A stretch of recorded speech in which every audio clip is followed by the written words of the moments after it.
Hi, how are you? It's me again. I'm playing with after recording narration. I'm not entirely sure whether it's going to work, but because I probably won't remember what I was trying to do, my intention is to remove the Geosat 4 and Geosat 5, which are polar satellites. I don't think they're needed. It just clutters the screen up. It also gives me a chance to forcibly land things into the planet Kerbal, which is something we always enjoy. There seems to be a battery issue as well. I seem to be draining batteries, even though I've got something like 6 1,000 units batteries.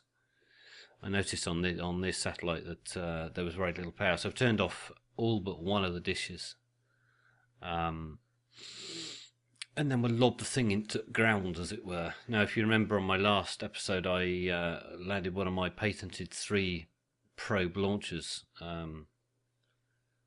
Accidentally landed it on Minimus, so I have to redo that mission. Mission Control were not overly impressed, and I had to avoid getting the bill for it. But we battle on, we keep going. So I had a comment from a guy that I would like to give out his name, but I can't remember it on YouTube. My internet's down, which is nothing unusual for me. I'll give you a shout out at the show notes, or rather the comments, since we don't do show notes. Show notes are a little bit too much for me because I'm not that professional. So all I'm going to do is throw this. I think this is Geosat 5, isn't it? I'm going to do the same for Geosat 4, but I'm going to lob it into hopefully into the sea in Kerbal. We don't worry about sea life. We don't want to kill our beloved little green men.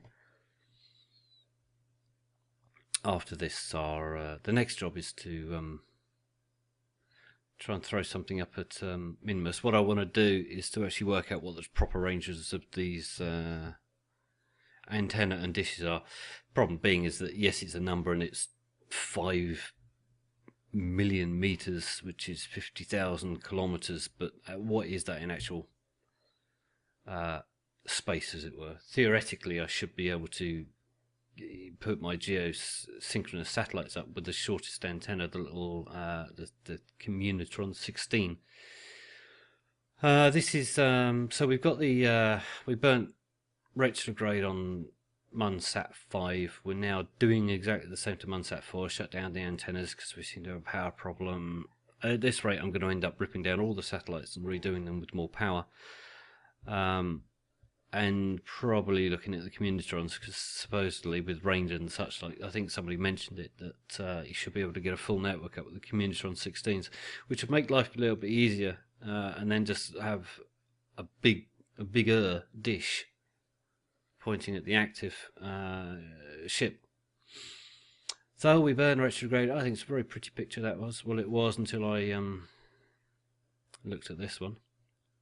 Back to the map as usual. Burn, burn, burn, burn, burn. This is the advantage of having a load of delta V on your probe. I know you have to launch the fuel. You've got to drag it up into space, and that means your launch stations have got to be bigger, and that means there's more danger, and it takes longer to get things around, and it takes more delta V to move more delta V. I'm sure there's technical description behind it, but mass and all that stuff. The heavier it is, the more it takes to push it effectively. Another pretty view. I must remember to screenshot these things because I used to screenshot virtually everything, but now I'm forgetting. So we fast forward until we get into atmosphere, or nigh on atmosphere. And if I was smart at my video editing software, I'd put picture in picture and show you both these probes landing at the same time. Sorry, crashing. No, not crashing.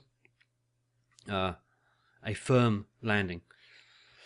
Unfortunately, I haven't quite worked out picture in picture. I'd like to do split screen or something like that. I'm sure I could do it.